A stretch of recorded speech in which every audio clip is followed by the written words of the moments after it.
todos e a todas. Vamos dar continuidade à 11º Encontro Nacional de Engenharia e Desenvolvimento Social, com a terceira mesa redonda com a temática Engenharia, Intervenção Urbanística e Direito à Cidade. Queremos convidar à mesa o professor Validier, coordenador geral do 11º Encontro.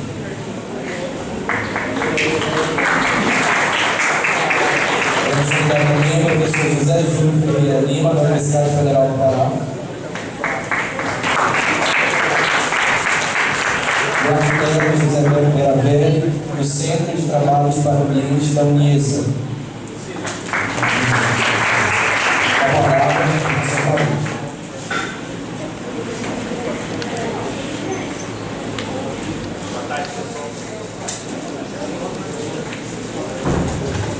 Alô? Boa tarde. Então, na realidade, eu vou estar mediando a mesa, né? A primeira pessoa que vai estar apresentando é o professor José Júlio, justificando que o Paulo Afonso não vai poder estar presente conosco. Então, o professor José Júlio, em torno de 30 minutos, né? Depois a gente passa a palavra para o José Maravelli, que é da usina.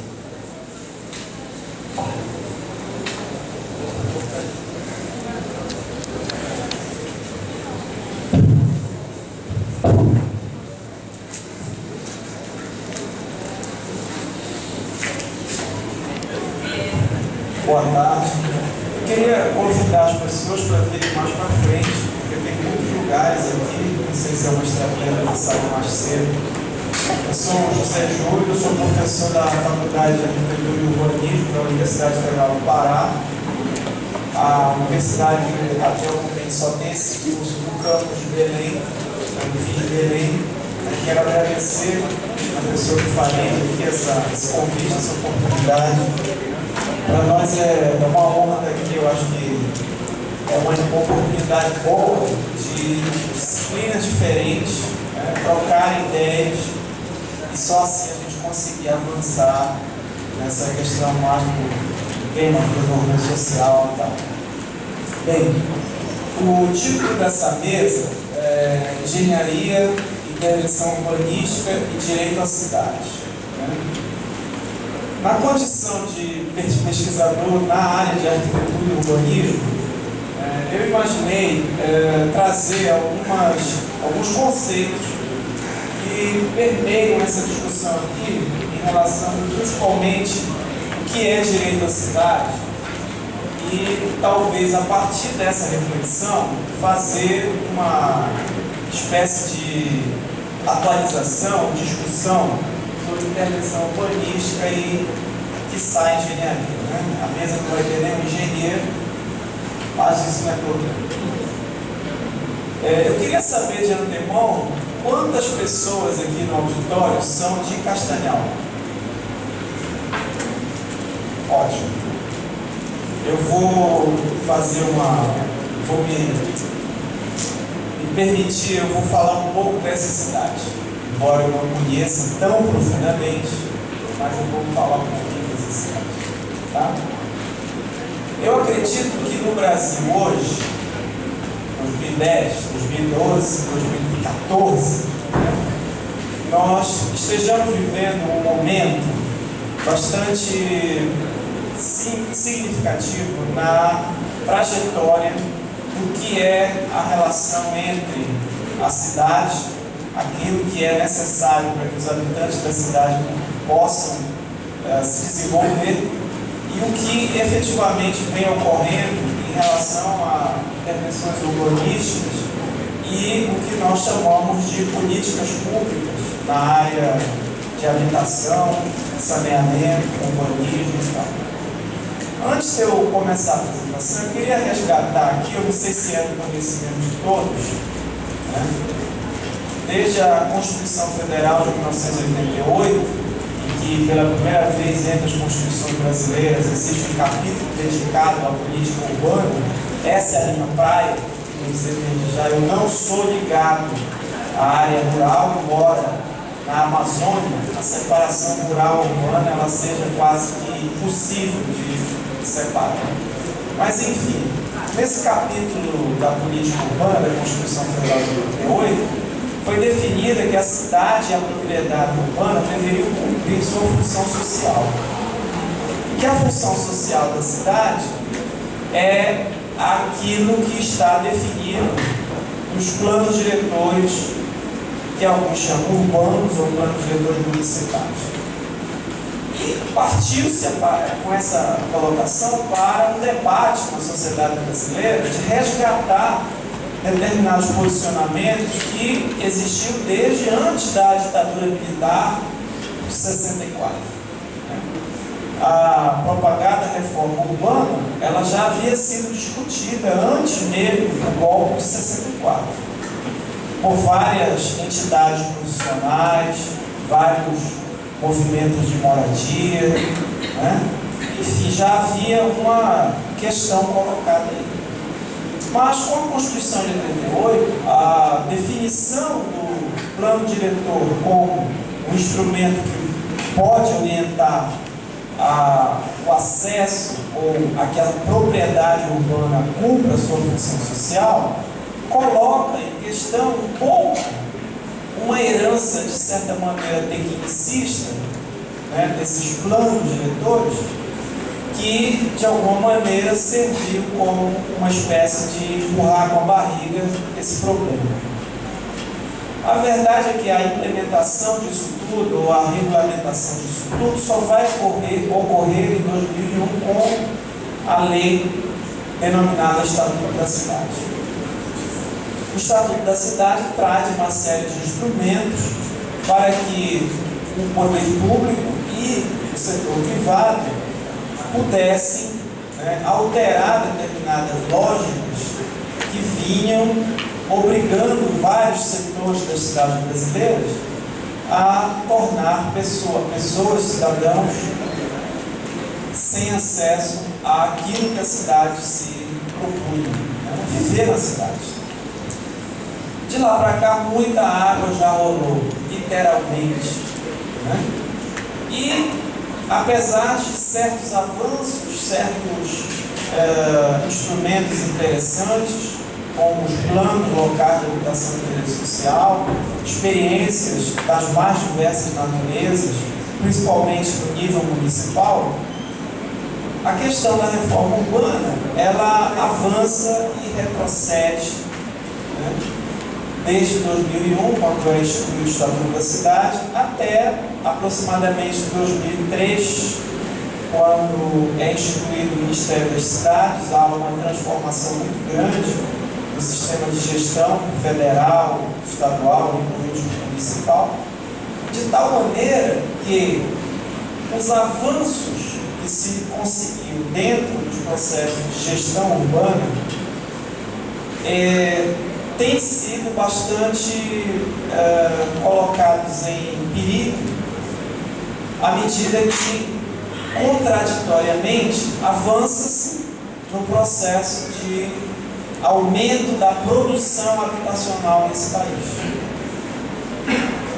Eu estava comentando com um colega que é inevitável nós falarmos dessa questão da intervenção urbanística no programa Minha Casa Minha Vida, instituído a partir de 2006, 2007, no Brasil, de tal maneira que, quando nós vamos revisitar a questão do direito à cidade, da própria questão do que é a cidade, né, é inevitável que essas associações sejam feitas.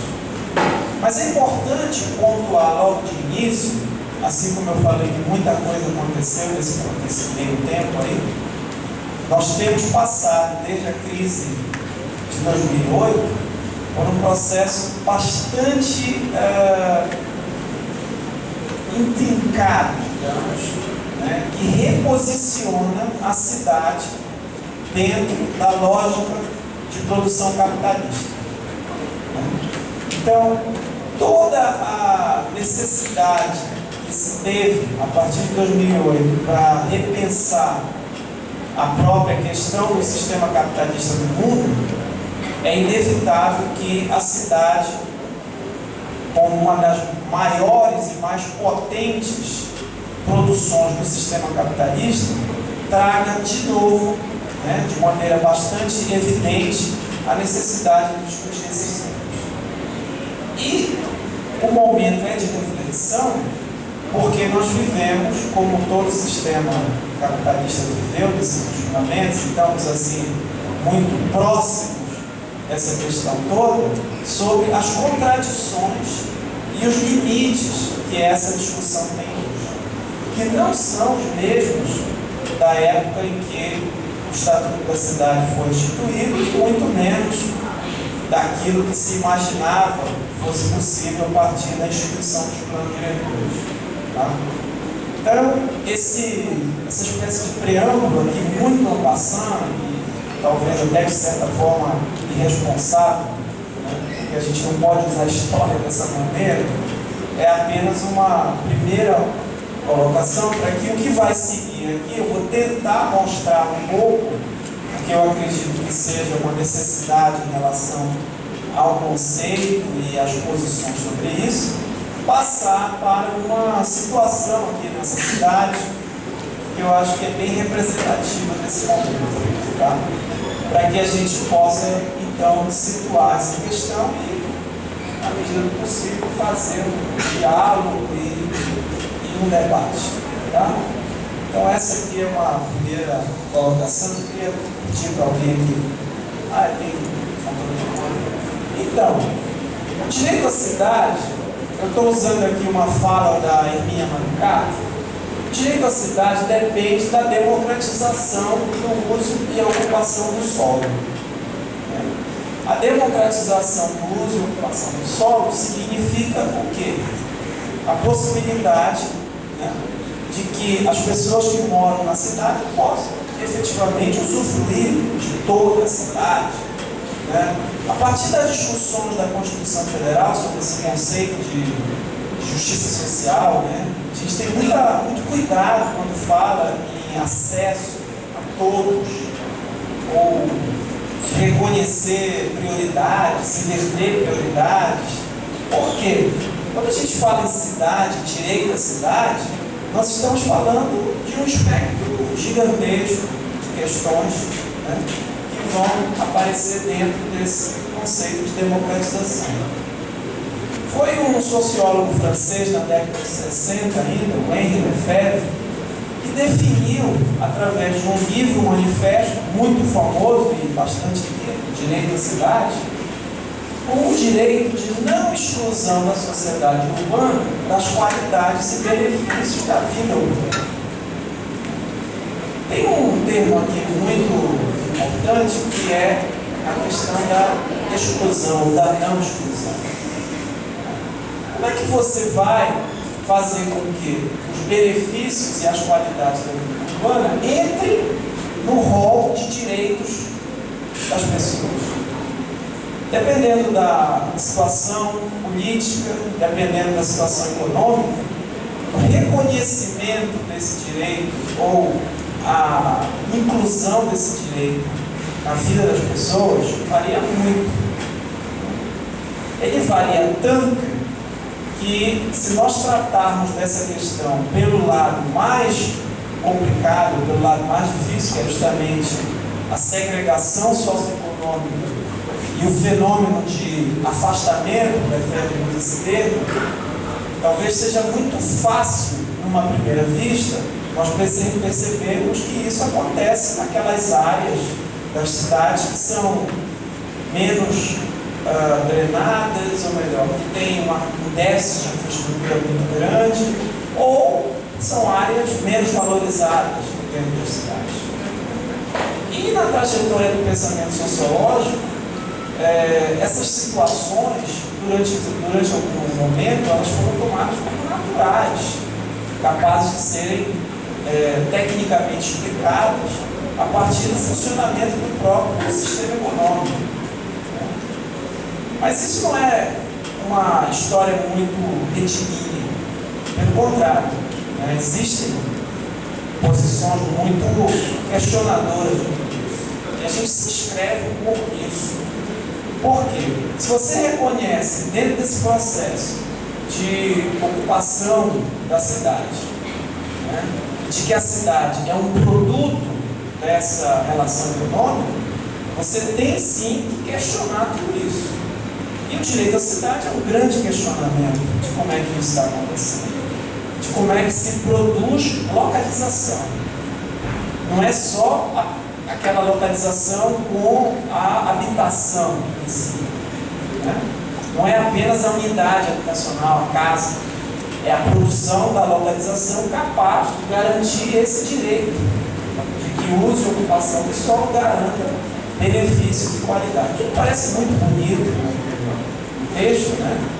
Mas tem sido inserido na agenda de grupos sociais que na maioria das vezes estão despossuídos. Eles estão alijados daquilo que é a principal finalidade dentro do sistema capitalista que a cidade tem, que é justamente de reproduzir o capital através da própria cidade, através das localizações, né?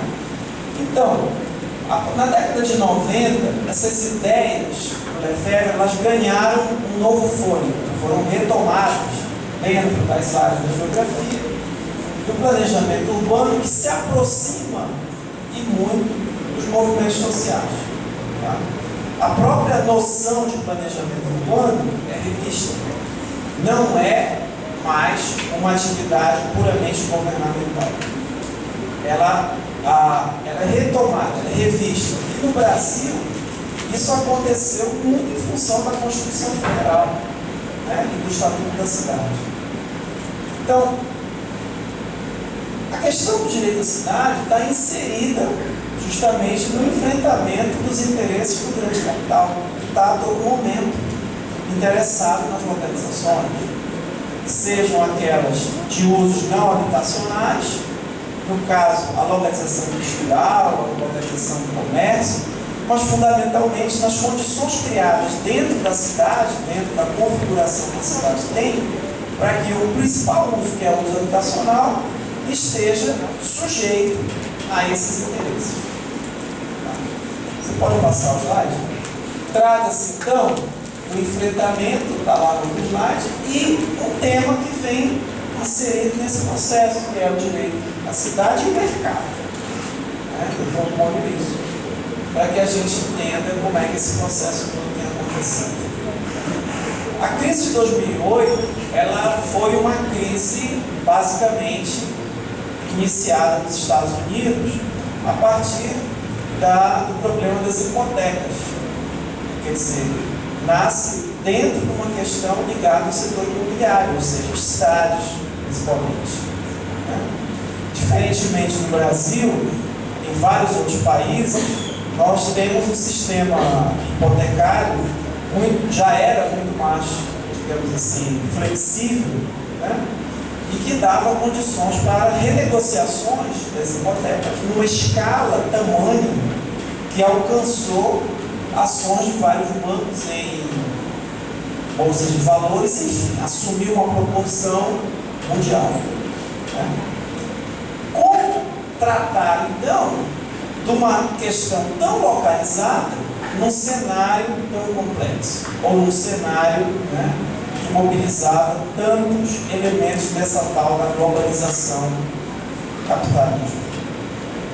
Foi aí que, no caso brasileiro, que talvez seja o que mais nos interessa aqui, surge toda uma reestruturação do sistema legal para acolher, né, uma estratégia que pudesse garantir que a produção do espaço da cidade, a produção fundamentalmente de moradias, se inserisse numa estratégia macroeconômica capaz de sustentar posicionamentos diversos do que seria a nossa condição, pelo menos no discurso oficial, de que a crise não dizimasse mais aquilo que já vinha fazendo no caso da economia brasileira.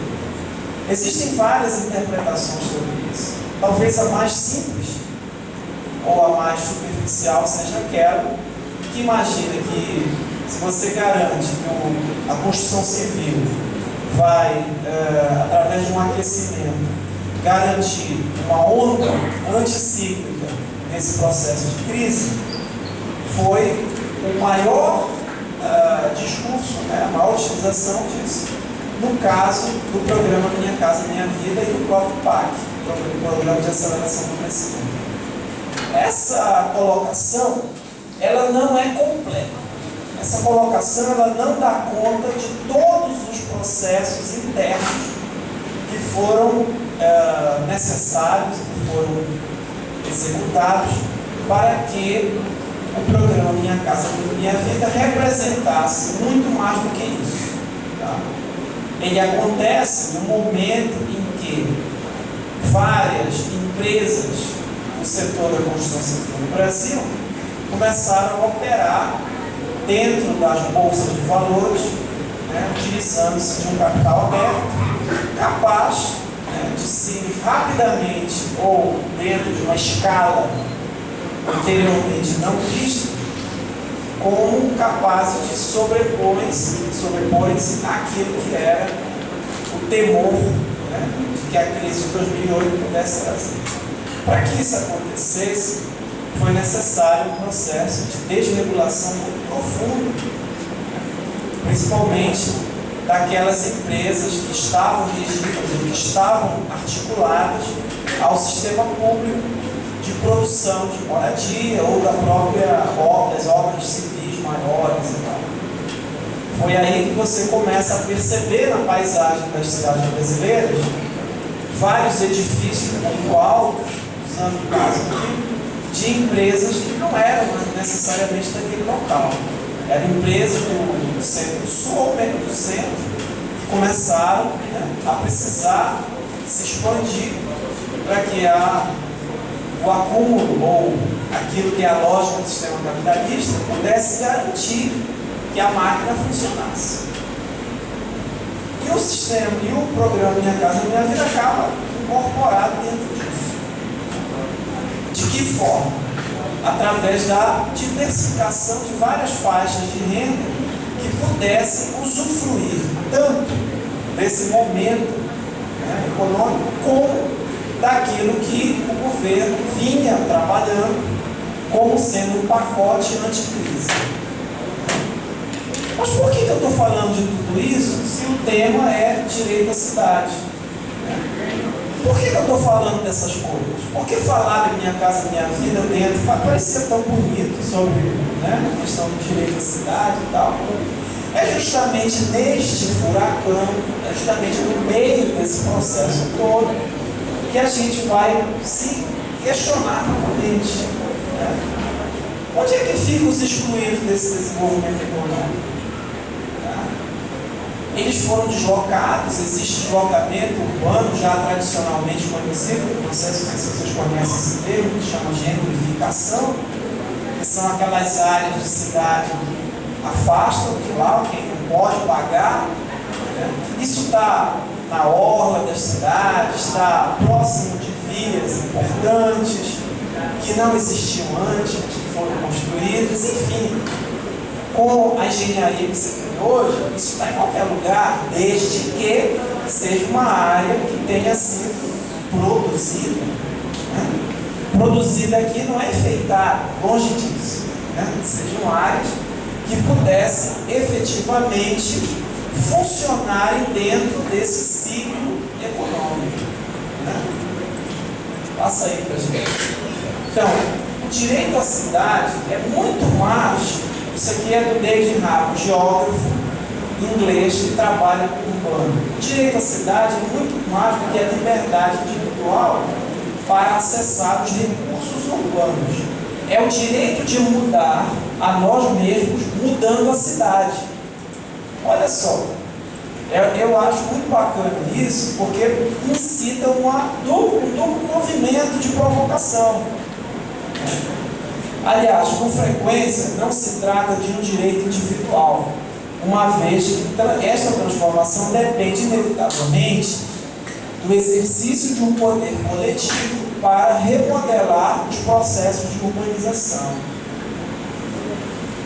A liberdade de criar e recriar nossas cidades e a nós mesmos é, eu quero argumentar, nas palavras dele, um dos mais preciosos e dos mais negligenciados dos nossos direitos humanos.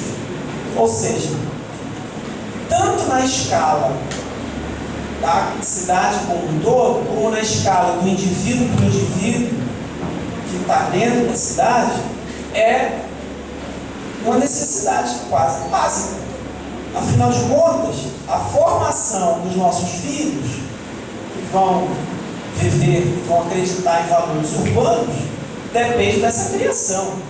E essa criação está sujeita, como eu estava falando antes, a uma ordem econômica que nós ainda não conhecemos, tanto em grandeza como em mecanismos internos.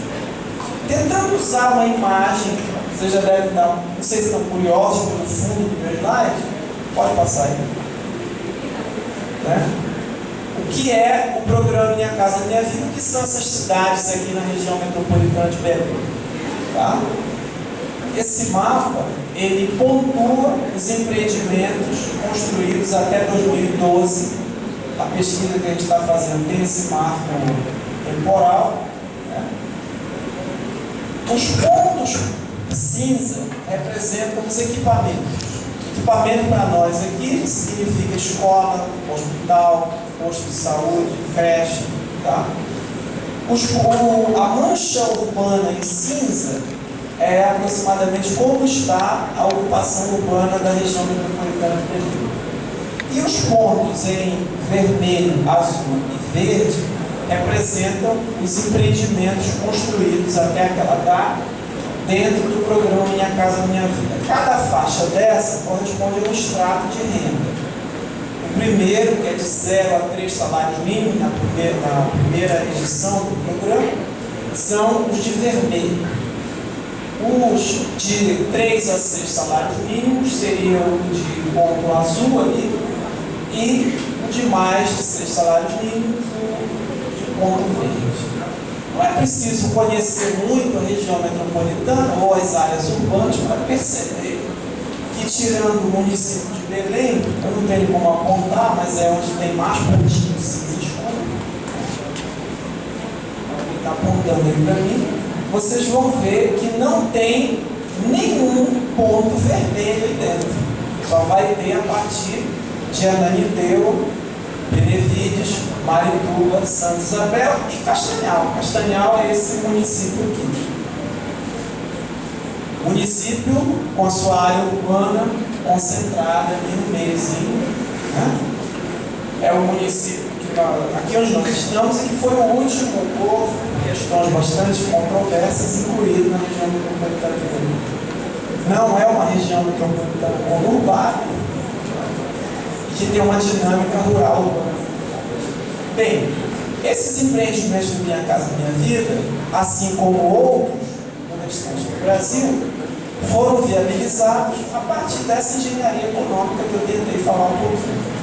Mas, em que medida isso daqui representa alguma modificação ou algum avanço na direção do direito à cidade?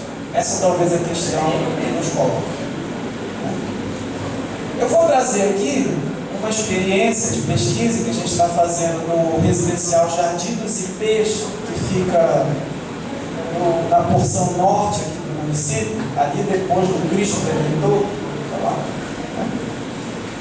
E a ideia é tentar mostrar um pouco isso, ver como é que esse empreendimento dialoga com essa questão e colocar, por fim, algumas questões para a gente debater. Pode passar. Esse daqui é o município, a sede do município de Castanhal. Vocês percebem que os pontinhos vermelhos eles se afastam da malha urbana. Né? A lógica é onde a transformação rural de fazendas em área urbana interessa muito aos grupos econômicos, né, que estão se colocando aqui.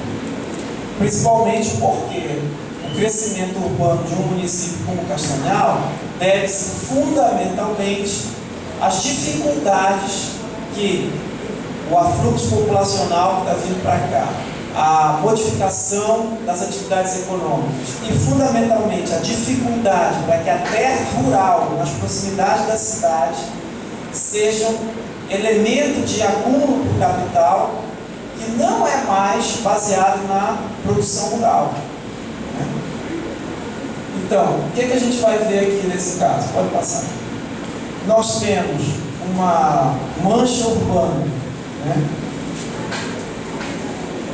Castanhal tem uma característica interessante de ter sido tecida, né, a partir de um plano bastante regular, né, um quadriculado bastante regular, que toma como base o eixo da rodovia BR-316. Né.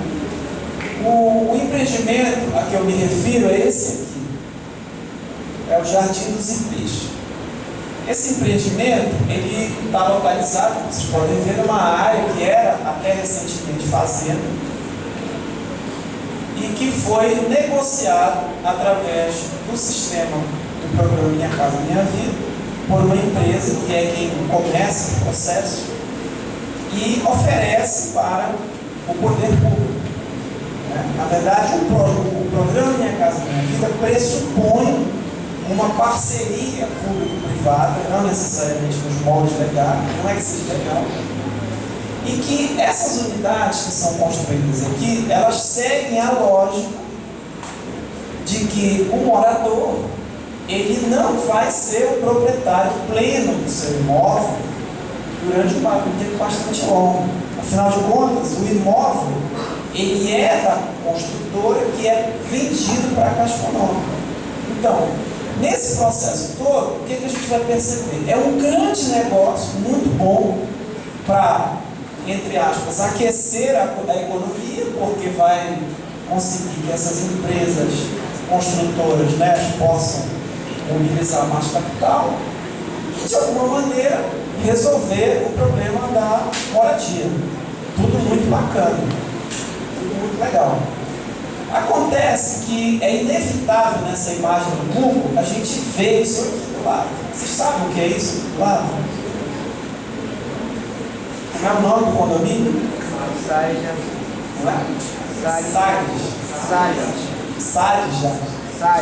E o que é que vai ter na entrada dele?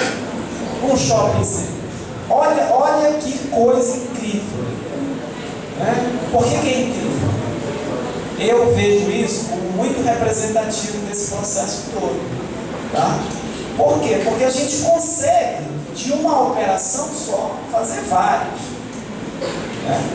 Vamos dar uma olhada nas imagens. Pode passar. Aqui é um pouco para vocês terem uma ideia da escala do empreendimento. Ele é dividido em Ipês coloridos. Tem Ipê amarelo, rosa, roxo, branco. Isso vai para mais de 1.200 unidades. Né? Pode passar. Aqui eu dou uma olhada no lado, no condomínio. Aqui a paisagem, como ela é. Né? Aí a gente traz aquelas várias escalas da discussão do direito à cidade. Isso daqui é suficiente para a gente conseguir que o direito à cidade seja exercido? Em que medida isso é um avanço ou é um limite? Qual é a condição de atendimento e de oportunidades para as pessoas que vão morar aqui? O imóvel em si, ele não é tão ruim se a gente for analisar a partir do aspecto comparativo a uma favela. Mas na favela, ou no assentamento informal, o que a gente tem lá? A gente tem um círculo, né? Um círculo de vizinhança que faz certas compensações. O processo de instalação dessas pessoas aqui não tem tantos recursos para que o trabalho social, que acabou sendo incluído nesse processo todo, dê conta dessas dinâmicas. Tá? Além, como vocês podem ver, é uma coisa que até a cidade chegar a este lugar vai demorar um pouco. A não ser, claro, que o condomínio sirva excessiva disso daqui. É uma coisa que a gente vai ter que pensar. Pode passar. Aqui mais uma imagem. Aqui é o mesmo empreendimento. Ele tem tanto casas térreas como ele tem apartamentos, né? Como os outros projetos, eles não têm equipamentos públicos desde o início. Existe eu costumo dizer que esse programa, ele trata os prefeitos ou as prefeituras, não é A, B, C ou D, mas ele dá muito mole para os prefeitos, porque basta assinar um documento e o equipamento público fica a perder de vista, porque seria um compromisso futuro, né? Por mais que se reserve um lote ou uma quadra para esse tipo de equipamento, fica à mercê do orçamento da prefeitura sem maiores amarros. Já mudou um pouco, mas ainda tem esse processo. Vocês podem ver que a unidade habitacional, né, o nosso clima é bastante complicado. Essa esquadria metálica, a casa não tem forro, pode ser que alguns achem que isso vai ajudar, pode ajudar o clima, mas não é bem assim, né? Enfim, é uma unidade muito simples, sem grandes questões. Pode passar. Mas aí vem o shopping center. Shopping modelo, né? Assim, não? Afinal, é uma cidade modelo. Eu estou sendo irônico, eu não estou fazendo de conta, eu estou sendo irônico. A instalação desse shopping center, tá? Ela, na minha maneira de ver, de certa maneira, complementa esse ciclo, tá, de produção da cidade numa cidade como Castanhal. Por quê? Vai garantir aquilo que é o elemento básico da segregação socioespacial, que é justamente o confronto. E nós temos vivido, ao longo dos últimos tempos, justamente esse confronto. São as ameaças. Não quero dizer que não tenha que fazer o shopping, podem fazer. Mas é importante a gente atentar no processo de ocupação urbana que está acontecendo em meio a essa questão toda. Tá? Por quê? Pode passar mais um. Quais são, então, as questões que nos incomodam? Como é que a gente vai tratar dessa questão toda? Quais são os elementos que estão sendo colocados para a gente? Tá? Olha, os empreendimentos são enormes, tem um incremento muito grande nos domicílios, tá?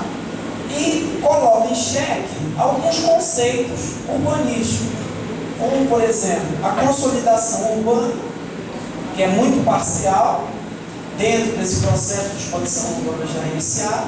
Essa consolidação urbana é a garantia urbanística de que haverá coesão urbana, de que haverá condições para que os cidadãos tenham acesso aos serviços. A expansão urbana, então, é muito fragmentada. Faltam o que nós chamamos de centralidades urbanas. Aqui no Castanhal, eu acho que é uma das cidades mais interessantes que conseguiram, de certa forma, amenizar o problema da rodovia, que é um problema de desenho, cortando uma sede municipal, porque nós temos uma certa urbanização em porções que estão mais articuladas entre si, que não dependem da rodovia, mas que cada vez mais, com esse tipo de intervenção, vai ficar difícil. Por quê? Vai ficar muito oneroso, vai ficar muito cara essa infraestrutura. Porque é uma infraestrutura que não pode ser rapidamente remunerada. O desenho do condomínio do lado de certas áreas que estão ainda em crescimento pode trazer um processo de fragmentação e que dificilmente vai atender aqueles que chegaram lá através de programas como Minha Casa Minha Vida. Pode passar. Então, as repercussões da implantação do Minha Casa Minha Vida estão ligadas a essa lógica da produção de habitação de mercado. que a gente precisa entender como é que funciona essa parceria público-privada, a localização dos empreendimentos e de habitação de interesse social e de mercado em vetores específicos da expansão urbana da sede do município. Esses vetores de expansão urbana são fundamentais para a gente revisar os planos diretores municipais. Tá? Aqueles que eu comecei falando e que foram, de certa maneira, perdidos nesse processo todo. Tá? Eu arriscaria dizer que os planos diretores hoje, eles foram praticamente invalidados no sentido de desatualização com a própria política do Minha Casa Minha Vida. Então, eu imagino que a gente já comece a ver uma agenda, né, de trabalho, de debate, que vai reposicionar o que se conseguiu há alguns anos atrás, dentro desse processo. Para terminar, eu diria que não é exatamente Minha Casa Minha Vida, mas sim o capital imobiliário, através do programa, né, que tem reiterado esses padrões de dispersão urbana que estão tão evidentes e que estão trazendo tantos desafios, digamos assim, para que a gente possa garantir o direito à cidade. Era isso que eu queria colocar. Passei, acho que só tem muito obrigado por hoje. E eu vou ficar para a gente tentar fazer um debate. Obrigado.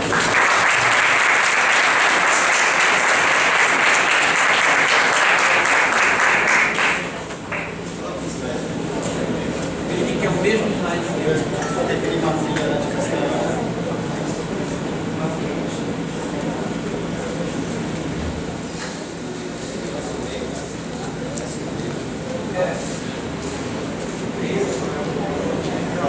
Esse Castanhal.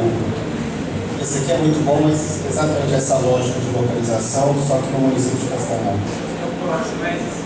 Esse aqui.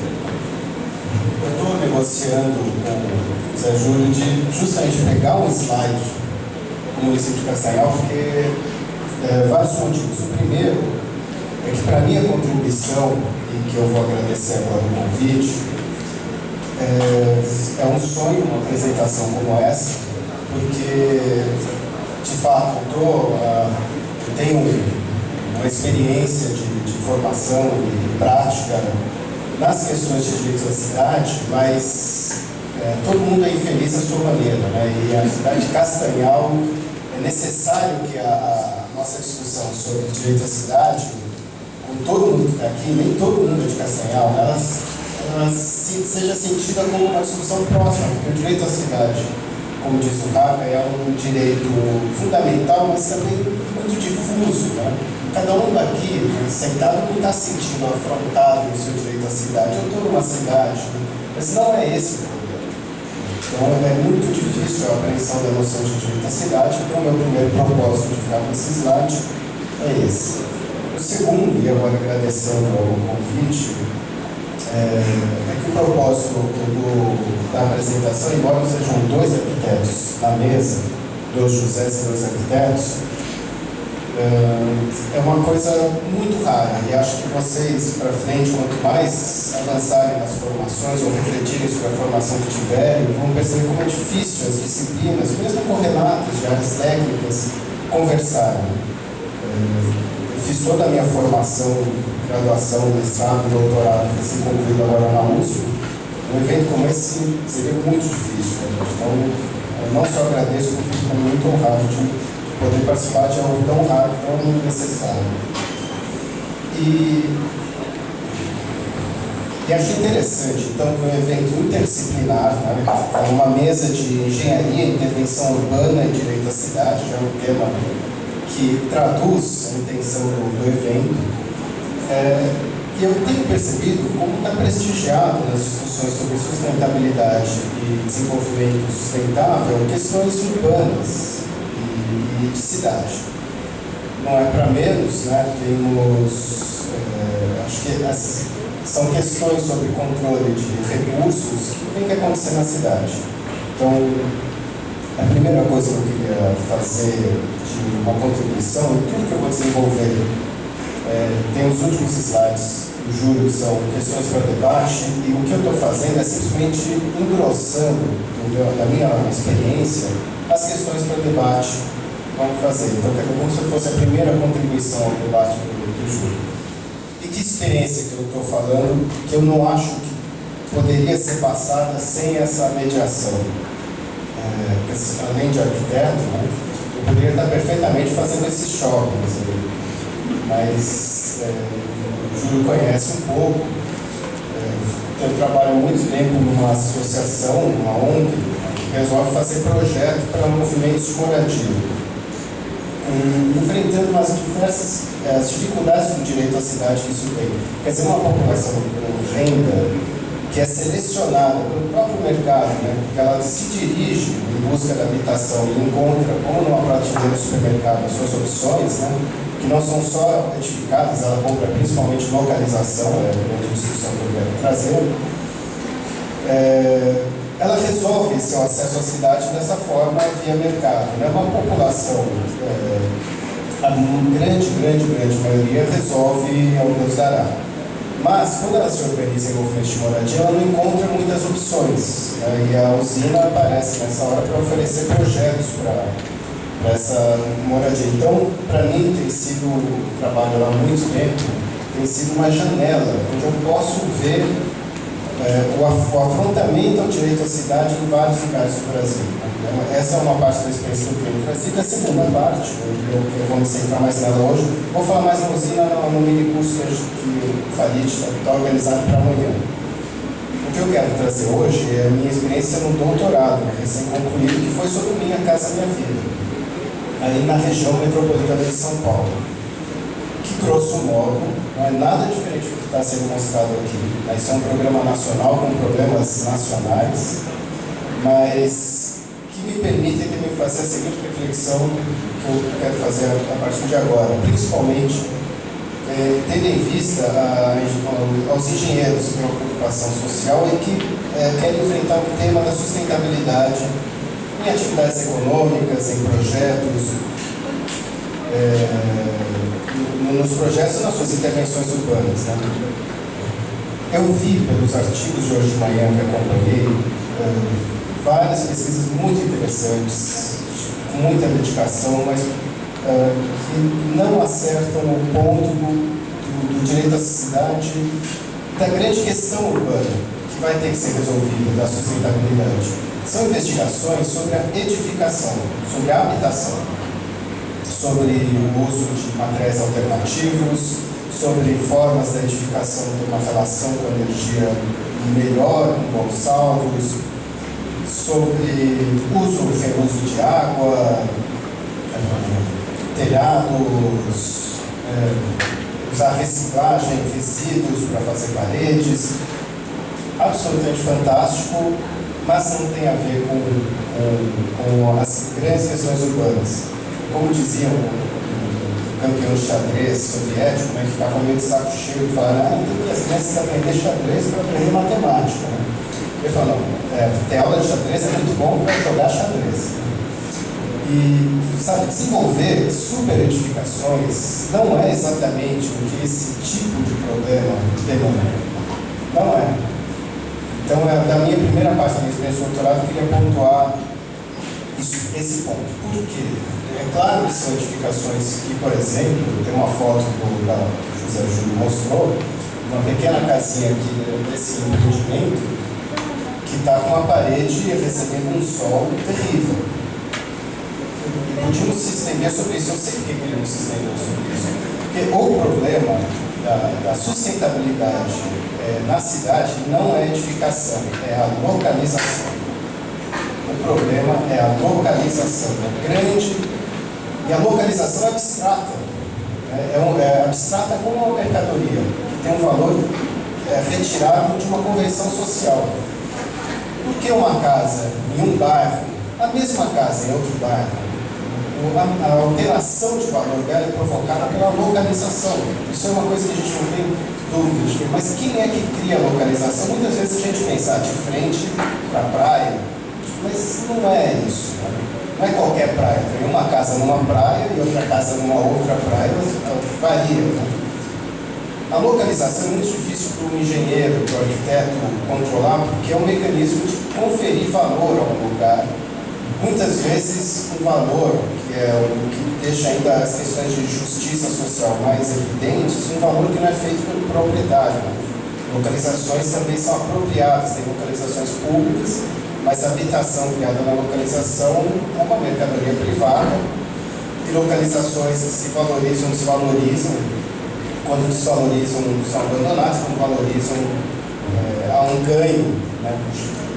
Eu posso entrar em tecnicidades também, que era de uma geração do Henri Lefebvre, sobre ganhos de monopólio pela localização, mas eu posso ficar também nesse nível, né? Quer dizer, se o problema é localização, ele é um problema que foge das nossas boas intenções, das nossas pesquisas. Não, por isso que os artigos que eu vi hoje de manhã, muito interessantes, mas são técnicas de xadrez para jogar xadrez. O problema da sustentabilidade na cidade é enfrentar o problema da localização. E a tecnologia para lidar com a localização é muito difícil. Tem que enfrentar a polícia, juízes, são obstáculos terríveis. E eu não vou me estender tanto sobre isso, porque, como eu disse, eu estou engrossando o debate. Só vou acrescentar uma coisa, que em outros fóruns, isso já ficou muito claro, o grande fator que a localização impede o desenvolvimento sustentável da cidade são os deslocamentos que ela implica para a população. Deslocamentos são ganhos energéticos, perdas de tempo, poluição. O fato das localizações brasileiras serem tipicamente, e o Brasil é extremamente violento nesse assunto, quer dizer, toda grande cidade. Eu fiz minha bolsa de sanduíche fora do Brasil e isso é uma discussão universal. A disputa por localização é universal. O jeito que o Brasil resolve a localização é característico por dois motivos. Primeiro, é extremamente violento. Né? Pobre tem um lugar natural do pobre. Isso está totalmente naturalizado na sociedade brasileira. Isso é invisível para os próprios povos, para os administradores dos programas. Para fazer o Minha Casa Minha Vida, eu fui entrevistar vários técnicos da Caixa Econômica Federal, todos muito esclarecidos, né? Muitos estudiosos, e a questão é invisível para eles, né? Da localização. Essa é uma primeira característica, né? Que é naturalizada, é brutal, e a segunda característica da cidade brasileira é que é naturalizada.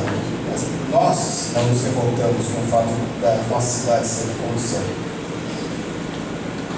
E qual é a medida que isso provoca? Isso é mais evidente. Belém está caminhando para 2 milhões de habitantes, né, e as cidades ao redor. Os problemas de deslocamento talvez não estejam ainda tão evidentes quanto estão acontecendo em São Paulo, onde as pessoas se gastam 3, 4 horas dentro de um município para se deslocar. Eu estou falando só daí, né? Eles têm a volta mais 3, 4 horas. Quer dizer, isso daí, o gasto energético de você ter uma organização urbana como essa, a poluição, o desperdício de recursos, isso é tão óbvio, né? Quer dizer, alguém se propusesse a missão, que eu vou dar um jeito para tornar nossas cidades sustentáveis, né? Sabendo que localização do problema, a primeira medida é adensar os núcleos urbanos, né? E diminuir as localizações. Talvez a sociedade brasileira esteja agora no momento de perceber qual é o real problema. E acho que uma hora essa questão vai chegar. Eu estava especulando, será que isso vai chegar a Belém, essa percepção, e a grande Belém, a percepção que a disputa por localizações é uma disputa por recursos, economia de recursos, otimização de recursos, e aí vendo imagens como essa, eu percebi que eu quero agora, não vou debater mais sobre isso, sobre as questões de relação de localização e militância pelo desenvolvimento sustentável, mas eu vou comentar qual é o efeito do Minha Casa Minha Vida, que a engenharia financeira é literalmente engenharia financeira, porque existe uma especialidade da engenharia civil, parte da minha pesquisa aconteceu na engenharia civil, existe que estuda processos financeiros para criar em 18 meses um empreendimento desse tamanho, 1.200 habitações. Porque assim como o engenheiro civil tem que controlar transporte de fluidos e distribuição de cargas ao longo de uma viga, por que não controlar financiamento ao longo do empreendimento? Tem vários estudos sobre isso. É resolvido de uma forma muito simples, né? A bolinha azul, que é a faixa 2, ela é um endividamento típico que quase quebrou os Estados Unidos, em que uma família com rendas consideradas médias é chamada ao banco para escolher e se endividar. Né? Isso daqui vira um problema em sociedades capitalistas mais avançadas, porque a dívida que ela contrai com o banco começa a ter um valor também. Né? Ela pode jogar esse valor e falar: quem quer comprar minha dívida daquele apartamento? Isso vira uma segunda financeira. Não entramos nisso. Mas a bolinha azul é isso daqui: vem ao banco, venha se financiar. Estava conversando até com alguém que deu carona hoje no almoço, que conseguiu comprar um apartamentinho assim. É um processo também de apropriação da cidade. Mas a bolinha vermelha é preocupante, porque é o sonho, talvez, de uma geração inteira de urbanistas. O Júlio falou da Hermínia Maricato, que foi orientadora. Uma geração inteira de urbanistas e militantes pela cidade democrática, né, fracassou. Fracassou quando ela percebeu que ela lutou pelo subsídio. Temos uma população que não consegue comprar a sua casa. É preciso que se dê um subsídio pesado a essa população. Ela tem que gastar no máximo uma porcentagem da sua renda, da merreca que ganha, com isso daí. Ótimo. A bolinha vermelha é isso. É um subsídio pesadíssimo. Você paga R$25, uma população mais pobre, por mês, sem dívidas. Né? O prefeito fica feliz da vida porque esse empreendimento não vira dívida do município, porque muitas vezes o município não tem nem como se endividar mais. É um presente do Brasil. Só que o que acontece? Há uma conversa para o morador e há uma conversa para a empreiteira. Para a empreiteira existe um teto. E ela vai dizer, a Caixa Econômica, que é o mecanismo de gestão governamental do programa: eu vou te dar tanto, preço fechado, por unidade habitacional. Isso para uma construtora tem prós e contras. Né? Contra é porque ela não... vamos começar pelo pró. O pró: eu tenho essa grana garantida, vai vir aos pouquinhos, no ambiente da construção civil isso tem seu valor. E eu posso reduzir meus custos, e no meu doutorado até fui estudar isso, como é que eu posso aperfeiçoar a produção. Temos engenheiros de produção aqui aos montes, né? Então, estudei muito a introdução dos sistemas de gestão de qualidade nesses programas, justamente para mostrar que a qualidade da habitação é excelente, né? Da localização é lixo. E por que uma coisa tem a ver com a outra? A empreiteira fica super feliz com esse teto, né? Ela vai produzir. Só que ela tem a segunda parte. Você, construtora, não tem direito a negociar a localização. Você não vai negociar. Eu vou te pagar isso em qualquer lugar que você tiver. E aqui é a região metropolitana de Belém, né? É um valor. Se você saísse, se Castanhal saísse da região metropolitana, o valor baixava um pouco. Mas então, eu estou numa cidade da região metropolitana, eu vou ganhar tanto. E olha, a região metropolitana de Belém, aqui também esse cantinho. Também está com aquele cantinho, que também é região metropolitana. Por que eu vou fazer aqui? Eu vou fazer fora. Então, qual é a engenharia financeira que separa a bola azul de um cara que tem direito de escolha, né? Eu quero pagar, eu quero comprar uma localização, pô, estou pagando, né? Estou me endividando. Tudo bem que ele recebe uma certa ajudinha para pagar, mas ele está pagando, eu quero ficar num lugar bom. A linha da bolinha vermelha é o famoso assim: olha, você está dado, você nem reclama. Né? E esse é o engenharia financeira por trás. E aí eu concluo da seguinte forma: por que o carinha da bolinha vermelha se deu mal? Por que ele está entrando num ciclo insustentável de desenvolvimento? Por que todo o sistema de gestão de qualidade aplicado na bolinha vermelha não consegue gerar qualidade urbana? E digamos até, mostra dois slides que mostram as fotos, por favor, as fotos do local. Ótimas fotos. Digamos que cada uma dessas casas fosse um super empreendimento de desenvolvimento sustentável. Eu tenho paredes de reciclagem, tetos verdes, reusos de águas, captações de energia de tudo que é lado, etc. Por que digamos, todas fossem assim, 300 habitações assim? Não adianta nada. Não adianta nada. A insustentabilidade disso é a localização numa franja da cidade. E me dá, fico louco com a Caixa Econômica, que ela realmente começou a pagar. Isso gerou um problema social terrível, né? As famílias são jogadas aí, arrebentam todos os vínculos sociais que elas podiam ter, num modo de vida que realmente não tem nada contra uma vida burguesada, de eu não gosto dos meus vizinhos, quero o meu, pronto. Mas essas pessoas podem ter algo contra isso. Então gasta esse dinheiro com trabalho social. Se tiver trabalhadores sociais aqui, saibam que é um trabalho social totalmente de tutela sobre essas famílias. Acompanhei vários. E outro problema, essa população é considerada pela Caixa Econômica, daí você paga um terreninho, tá bom, vamos fazer uma escola e um postinho de saúde. Isso está na portaria da Caixa Econômica que se chama equipamentos complementares à habitação. A noção de direito à cidade é exatamente o oposto, que a habitação é complementar ao equipamento. Eu habito para estar na cidade, eu não vou, tudo bem, estou jogado aqui, agora você vai jogar uma escolinha com um professor desmotivado que tem que vir até aqui, um posto de saúde que médico nenhum quer vir, olha lá só, talvez com algum programa federal. Quer dizer, nada, você pode jogar todos os investimentos de projeto na edificação, jogar todas essas escolinhas de posto de saúde, esse lugar está condenado. Esse lugar nunca vai virar uma cidade. Porque, e aí eu termino de uma forma circular sobre o direito à cidade. Estar na cidade é mais do que ter equipamentos complementares à habitação, é muito mais que a habitação. Por isso que o problema da habitação é estar numa história, né? Assim como um bando de gente juntos, não é a mesma coisa do que um bando de colegas de um curso, um bando de amigos.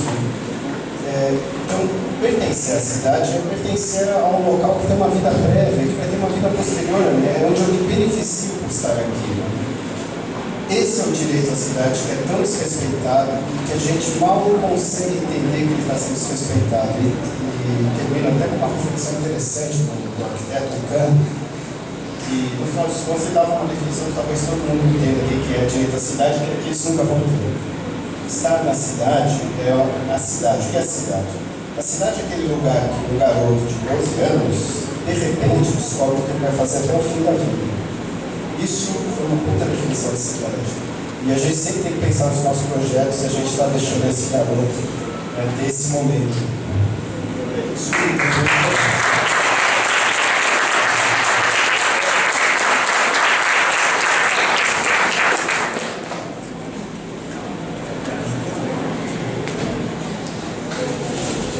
Mas agora nesse momento vamos levar as perguntas.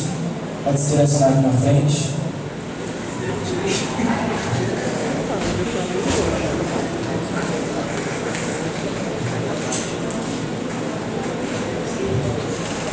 Bom final de tarde. Meu nome é Clécio, sou estudante de Engenharia da Computação da Universidade Federal da Bahia. Gostaria de cumprimentar os dois José sobre as apresentações. E assim, eu notei nas duas falas, até pela voz, assim, um pouco de revolta mesmo diante daquilo que vocês estavam falando. Assim, eu sentia a revolta com toda essa situação recebida. Então eu vim aqui para me somar nessa revolta, apesar de não ser exatamente da área, mas eu tenho algumas revoltas com a minha cidade, lá em Salvador. Salvador tem uma população de 80% do povo ao qual faz parte, que é o povo negro. Então, ver a segregação social, a exclusão do direito à cidade é muito fácil aqui na Cor da Pele. Eu moro na Graça, que é um bairro considerado nobre de Salvador, e do lado do meu prédio, na frente do prédio, estão construindo 2 novos grandes edifícios. E eu vejo meus irmãos todos lá, desde as 6 horas da manhã até o final da tarde, trabalhando para construir um prédio onde eles nunca vão morar. Praticamente no meu bairro quase todo mundo é branco. Então eu consigo ver claramente quem mora onde, quem trabalha para quem. Isso sempre me revolta. Agora o prefeito da cidade, o novo prefeito, desde 2012, fez uma grande reforma da orla da Barra, que é já o litoral onde moram a elite da cidade, onde vão os turistas, enquanto Salvador tem alguns bairros que não têm nem serviço de saneamento básico. E desde o anúncio dessa obra, aquilo correu no coração. Eu pensei logo, e aquelas minhas irmãs que vêm trabalhar aqui de empregadas domésticas nas casas, como é que elas ficam saindo de um bairro com esgoto aberto, chegando no bairro que já estava pronto e ganhando uma estrutura ainda melhor. E aí a gente vê que nem essas pessoas têm consciência de que elas estão sendo excluídas. Como vocês me falaram, isso também me revolta. Agora, só para não sair sem deixar uma pergunta, eu queria saber o que é que vocês pensam da Lei da Moradia Digna, que é a Lei de 2008, que estabelece uma cadeia, né, de atuação de governo, inclusive até iniciativa privada, na construção de habitação de interesse social. E como a universidade pode ajudar nesse papel através dos escritórios de área pública, que são programas de extensão que são incentivados por essa lei. É isso, muito obrigado.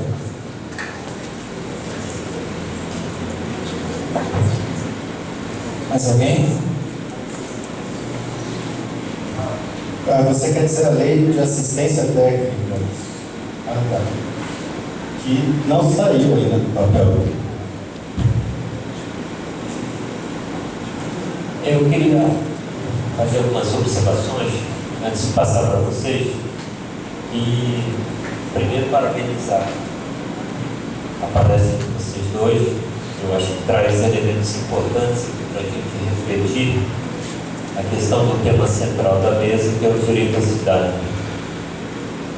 Só que tem uma cidade, e vocês vão tocar no assunto, onde muitos de nós moramos também, que é Belém. A cidade de Belém é um caos em termos de habitação.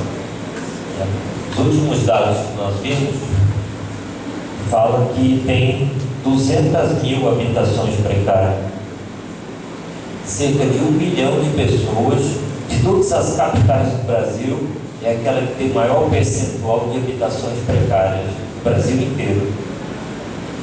Praticamente não existe saneamento básico. Há mais de 20 anos, né, que eu venho para Belém, com muita frequência, moro há 4 anos, e por onde a gente anda, a gente vê exército, marinha e aeronáutica. E parece que é a cidade também, no Brasil inteiro, que tem maior percentual de terra ocupada pelas Forças Armadas. E numa das vezes, conversando com alguns políticos locais, eu levantei a ideia: nós não estamos em guerra. O Brasil nunca teve, né, aqui dentro pelo menos, para que ter tanto terreno na mão das Forças Armadas?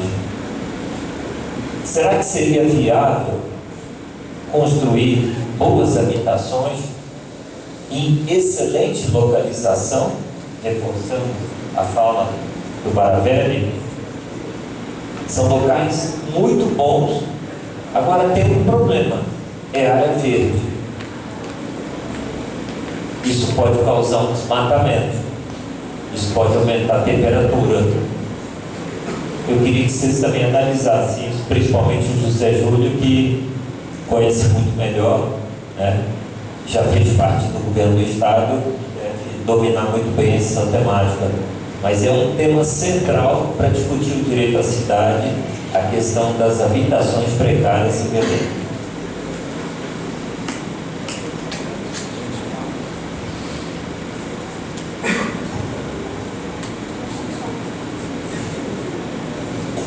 Bem, a primeira pergunta que você fez sobre a questão da lei a lei de assistência técnica, né? Que ainda está muito incipiente, né? Não funciona isso, né? Eu te diria assim, pela experiência que eu tenho aqui na região metropolitana de Belém, eu não sei como é lá em Salvador, existe uma deficiência dos movimentos sociais ligados à moradia para conseguirem fazer o que eles já conhecem melhor. Para você ter uma ideia, uma das modalidades do programa Minha Casa Minha Vida é atender entidades. Nós não temos nenhum projeto Nós não tínhamos nenhum projeto de movimento social até 2013. O programa começou em 2009. Não tínhamos nenhum. Agora que tem um primeiro. Falta muita coisa. Tá? A universidade, no caso lá, nós não temos ainda condições de oferecer esse serviço. Por quê? Um dos maiores problemas que nós temos dentro da profissão, dentro da arquitetura, é conseguir que os colegas que trabalham com projeto de arquitetura tenham esse lado. Não é filantropia, é efetivamente um campo profissional que não está aberto, que não está trabalhado.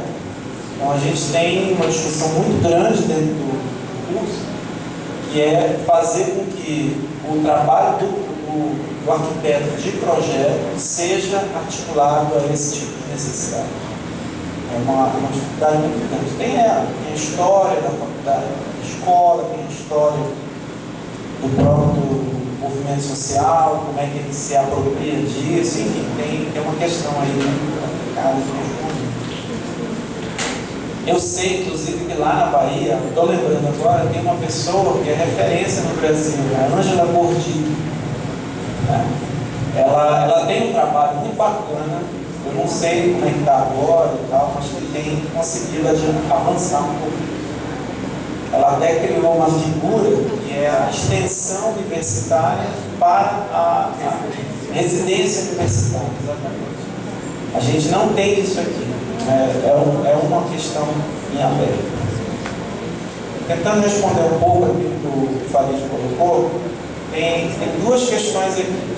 A primeira é essa questão dos aglomerados, das habitações precárias, dos aglomerados de normais, foi muito em função do resultado do censo de 2010.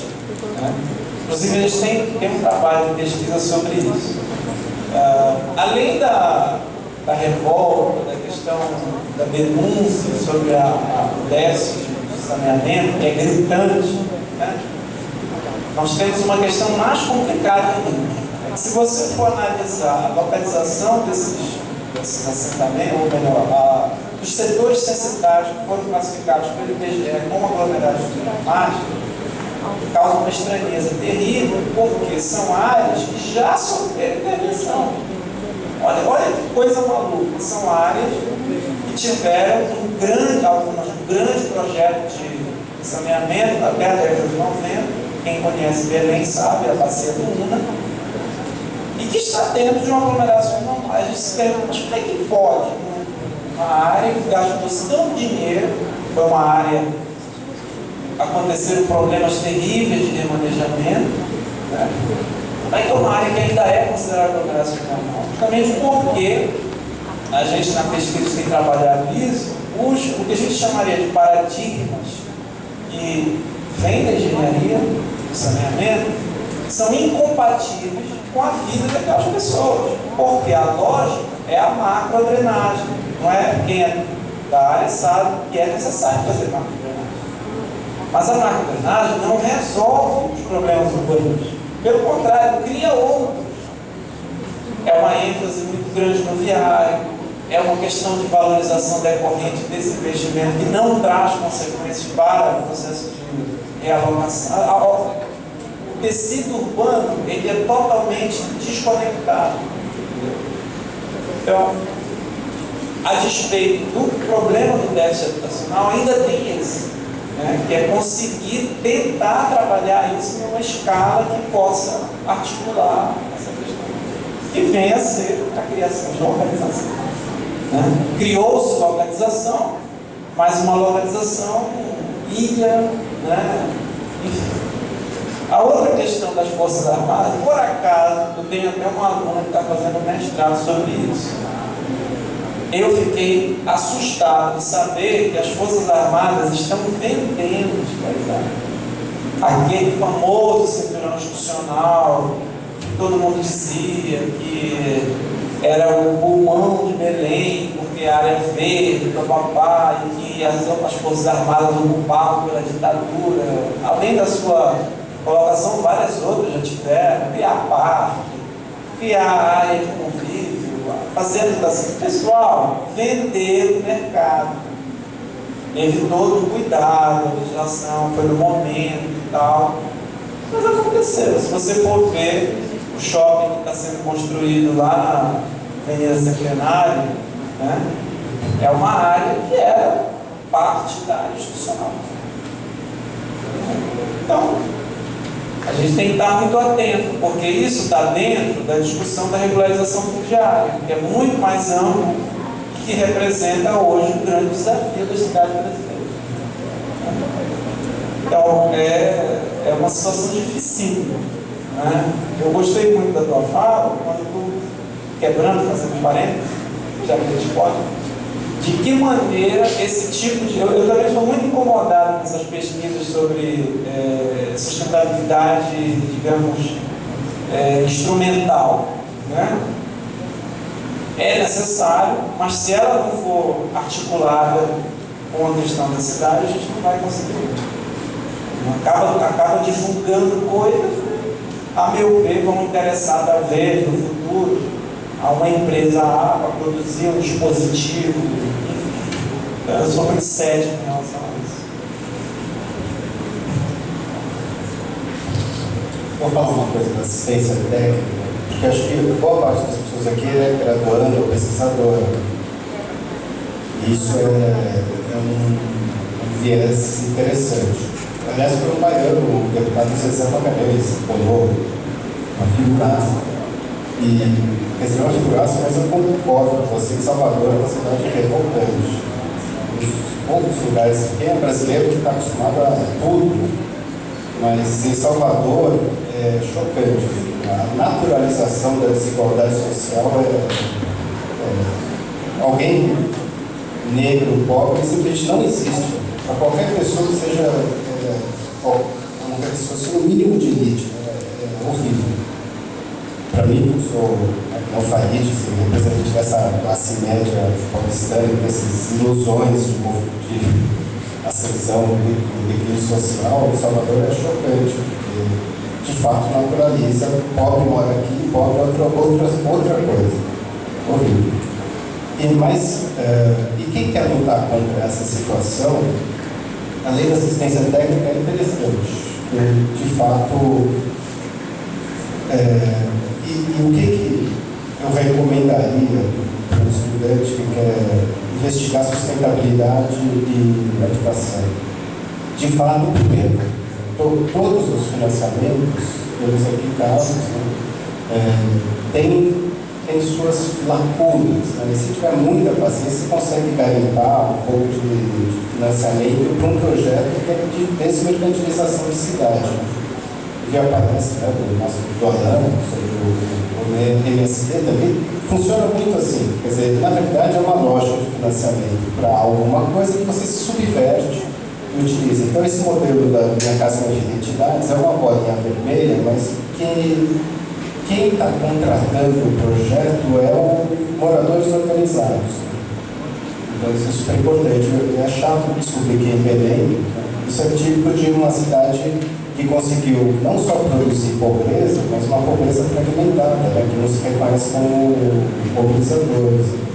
E um dos segredos lá da usina é que ela sempre faz projetos, a gente recebe telefonema de gente desesperada o tempo inteiro. Na aula de amanhã eu vou até acordar, né, mas a gente tem que bater o telefone na cara quando ele diz: não, nós não estamos organizados. É uma pena. Mas a gente precisa, não estamos lidando com pessoas, por mais esperadas que sejam sozinhas, elas precisam estar organizadas em identidades. E aí eu explico melhor amanhã. Quer dizer, a lei de assistência técnica seria muito boa se ela pudesse contar, por outro lado, com uma sociedade organizada. Bom, então, nessas perguntas eu dou mais dicas, que eu acho que é um investimento produtivo da graduação. São jeitos de fazer as pessoas perguntarem mais.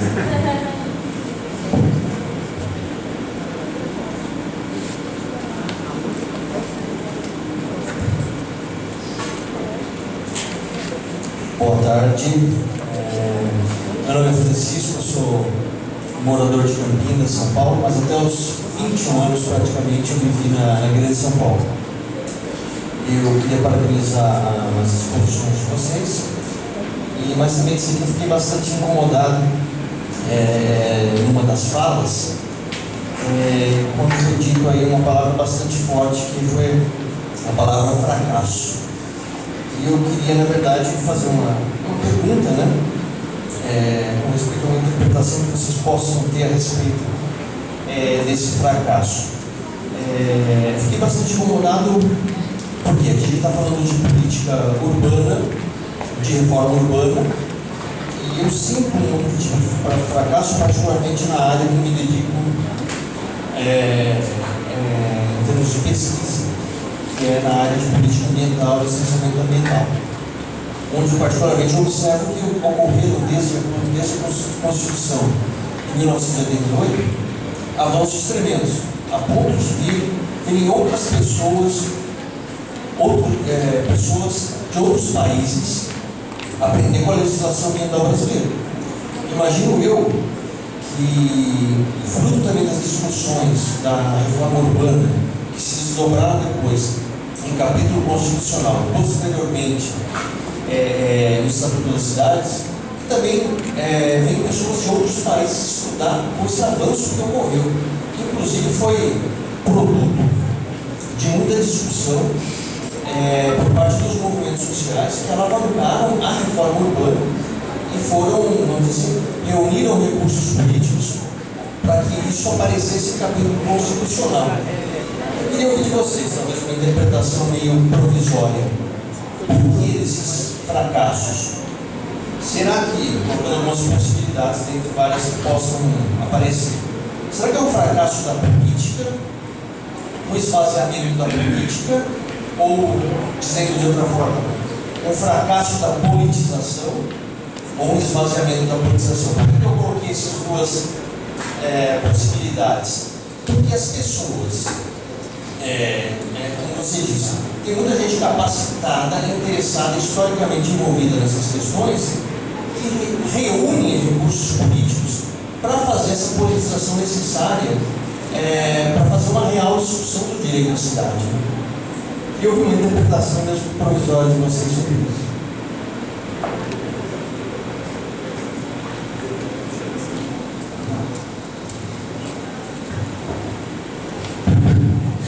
Francisco, eu acho que a tua colocação foi fantástica, muito bacana. Olha, eu não conheço a trajetória da legislação ambiental a fundo, como eu tenho me dedicado mais à questão da política urbana. Eu arriscaria dizer que houve uma submissão da política urbana ou das práticas ligadas à gestão urbana à questão ambiental, de tal maneira que é reconhecível que o avanço da área ambiental nas cidades parece que se soltou um pouco do que é a questão urbana. Tentando explicar, recentemente, agora, a gente fez uma discussão aqui em Belém sobre as áreas de preservação permanente nas cidades, as APPs. O que a gente percebe é que a discussão ambiental feita pelo pessoal ambiental não conseguiu se apropriar da discussão urbana. Porque o avanço que se conseguiu em termos de legislação, de instrumental, foi muito maior do que a gente. Estou me separando aí da coisa. Entendeu? Então, eu acho que a gente precisa correr atrás do prejuízo. E tem que ser junto, a gente tem que se entender. Porque como está indo, está se separando cada vez mais. Porque o embate urbano com o saneamento, por exemplo, que já é conhecido, já se sabe quais são os polos, quem acredita em quê, qual é o paradigma e tal, na questão ambiental não está claro. Entendeu? Isso é uma coisa muito complicada, precisa ser tratada. Né? Sobre a questão do fracasso, eu arriscaria dizer também, e eu acredito mais no segundo ponto que colocaste, a politização. Olha só, no momento em que foram criados, a partir dos planos diretores, os conselhos das cidades, e logo a seguir foi definido o Fundo de Habitação de Interesse Social, enfim, foi criada uma expectativa, mais do que uma expectativa, uma espécie de uma realidade do movimento social que era totalmente promissor. Aí quando veio Minha Casa Minha Vida, ele nega, ele absolutamente desintegra, porque a lógica é a da privada, é o privado do pedido. Então, qualquer avanço que aparentemente a institucionalidade tinha vindo do fundo, do conselho, né, o próprio movimento das conferências nacionais, tarará, é como se não tivesse acontecido, entendeu? Então não tinha politização que resistisse a isso. Em certa medida eu acho que agora a gente está menos romântico, talvez. A gente tem que entender mais disso, entendeu? O movimento social, só com aquilo que ele tinha acumulado, ele não consegue alcançar isso. Era muito pouco dentro desse marco todo da questão psicológica. Então, realmente, a gente, por exemplo, a gente tem que reconstruir esse processo de politização que está totalmente quebrado. A fase para parar acabou com a área urbana. Entendeu? A gente não tem mais isso. Então, eu acho que não é a política. Assim, a gente tem que entender que esse processo ele vai cada vez mais articular, colocar mais esses atores e tal. A gente precisa realmente ir no embate com esse processo. Por isso que eu acho que esse viés, um movimento assim como esse aqui é fundamental. E até acho que é um fracasso no seguinte sentido. Primeiro, acho que todo mundo aqui que quer militar em causas urbanas precisa entender que é uma história pregressa importante. Esses documentos que todos nós vamos mencionando, né, o capítulo da Constituição, dois artigos, né, importantes, o Estatuto da Cidade, legislações exemplares, realmente não surgiram do nada. A geração inteira que brigou, conseguiu esses documentos e estou consciente disso para dizer que essa geração fracassou. Na verdade, eu estou reproduzindo uma tese de uma grande eminência dessa geração, que é Emília Maricato. Ela escreveu um livro do ano passado, em que ela reflete até de uma forma um pouco amarga da passagem dela pelo Ministério das Cidades, o grande sonho dela e de uma geração, né, que é uma estrutura federal, como se fosse antes era um assunto largado. E essa estrutura, grande programa dessa estrutura que ela criou, depois que ela foi chotada no Ministério das Cidades, é isso aqui. Então, ela mesmo reflete de por que eu, pertenço a uma geração tão combativa, fracassei. E ela escreve um livro fantástico, que é uma espécie de é um livro acadêmico, mas um tom de som com a professora, assim, sabe, quando já está mais do que voo de cruzeiro, você acabou de se aposentar, né? Que chama O Impasse na Política Urbana do Brasil.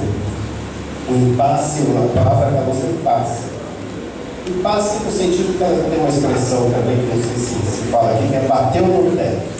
Todas as iniciativas legais, os conselhos, ela critica o participativismo, o fato de muito da moradia, eu acabei de fazer elogio ao movimento de moradia, mas eu tenho que criticá-lo, né? Também no Rio e em São Paulo, os movimentos de moradia se institucionalizaram, também não se tornaram aquele aliado combativo que ela conheceu. Hoje em dia estão abrigados no MST desse problema.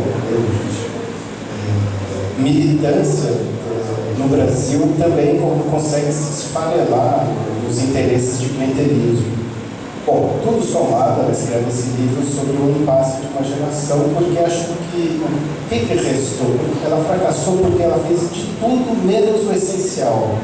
Parece aquele conto do Poe, né, da carta roubada, que alguém escondeu uma carta no escritório, e os policiais desmontam o escritório inteiro, mas a carta está justo aqui em cima da lareira, no meio do quadro, emoldurada, que ninguém foi procurar. Ali era a propriedade. A propriedade no Brasil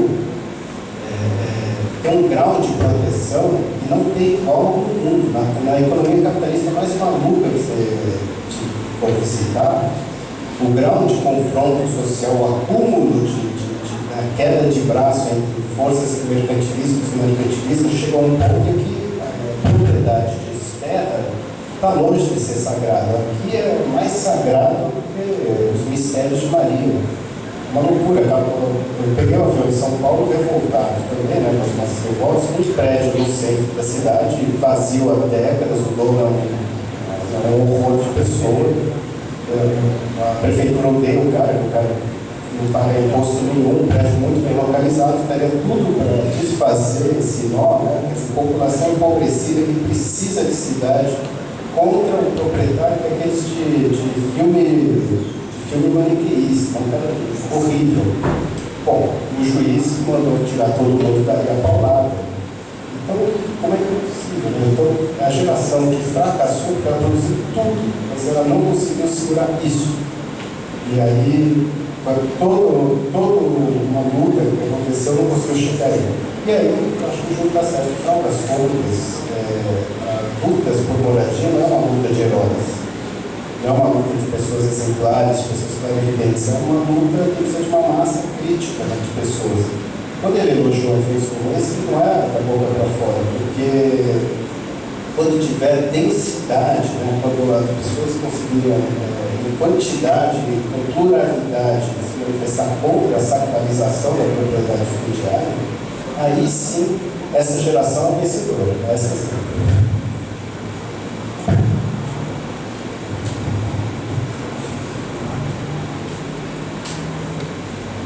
Pessoal, 2 avisos.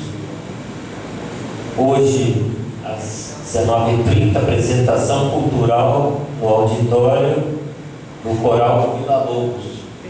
Daqui a pouco, 7h30, após o jantar. Segundo aviso, amanhã, 8h30, uma roda de conversa com a Bruna Vasconcelos e Amanda sobre 2 temas: machismo e homofobia na engenharia. Local, Gramado ao lado do auditório. Ok? Bom, se não tiver mais nenhuma pergunta, a gente encerra a mesa de hoje.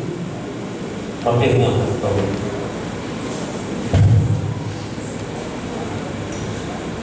Olá, boa tarde. Boa tarde a todos.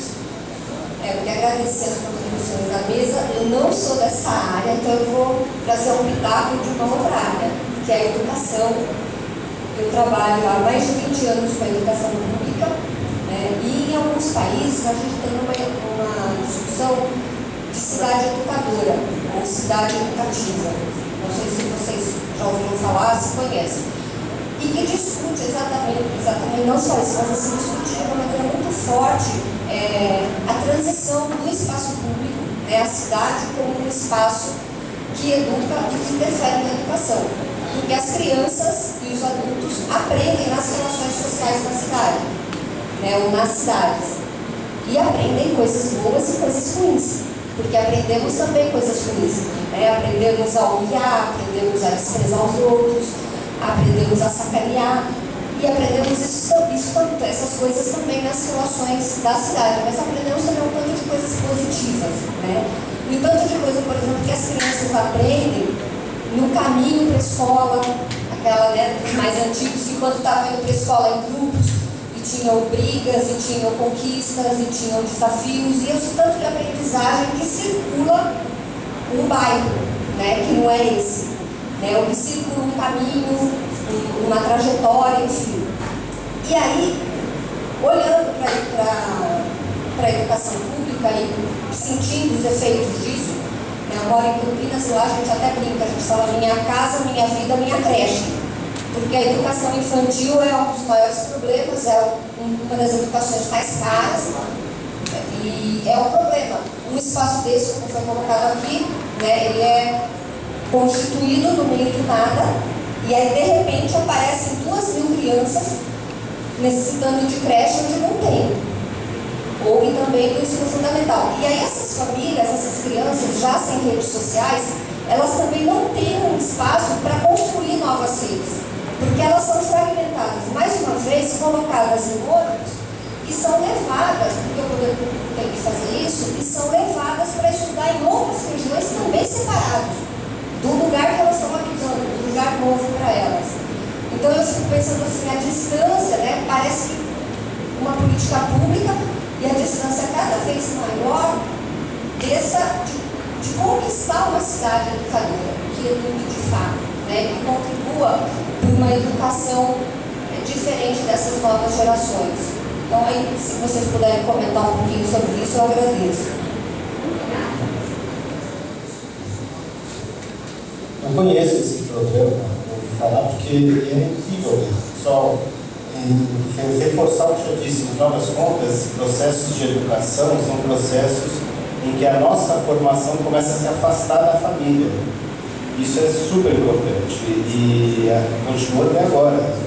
Quer dizer, a família vira um marco, são parentes, né? Mas a nossa trajetória, a nossa individuação começa a depender de cada vez mais de pessoas que não são familiares. Então, essas 2.000 pessoas aqui, elas até podem conseguir um edifício, vai ter uma placa até creche, mas elas nunca vão ter o que verdadeiramente educa, que é a cidade. Então, é só cada um de nós lembrarmos como foi fundamental para a distância da família a vida de rua, né? Ou a primeira vez que foi no estádio de futebol, a primeira vez que viajou, ficou longe, na casa de amigos, a primeira vez que fez uma manifestação. São eventos urbanos que mudam. É interessante, quer dizer, está se consolidando essa noção de cidade. Eu queria só dar uma última fala também. O que me preocupa mais é que isso tudo, essa nova vida, corre o perigo de virar o normal, de ser o aceito por todos.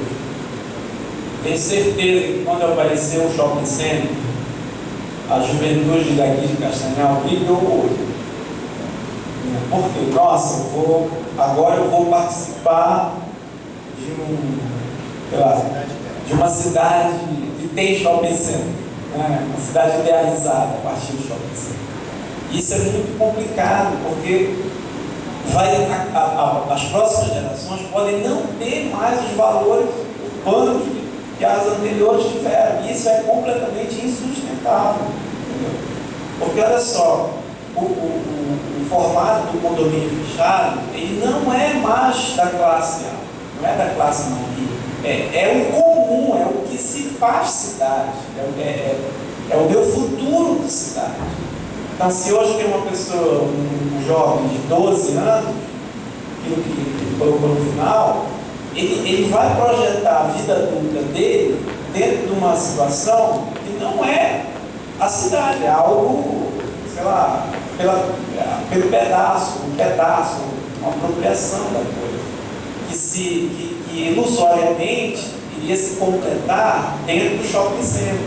É muito complicado, entendeu? Não sei como é que vai ser isso, mas a gente tem que dar uma conversada aí para tentar entender isso. Mais alguma pergunta? Podemos encerrar a mesa. Então, pelo adiantado da hora, obrigado pela excelente palestra de vocês. E está colocado os desafios aí, né? Quer dizer, o recado está dado que a sociedade, os trabalhadores precisam se organizar mais, né? Eu acho que é isso que é fundamental, né? Se a gente não se organizar cada vez mais, o capitalismo vai avançando, né, em cima dos valores, dos princípios que a gente acredita e luta. Ok? Então, vamos jantar. E amanhã logo cedo nós voltamos, aliás, daqui a pouco tem um show, né, 19h30. Então nos encontramos daqui a pouco. Obrigado.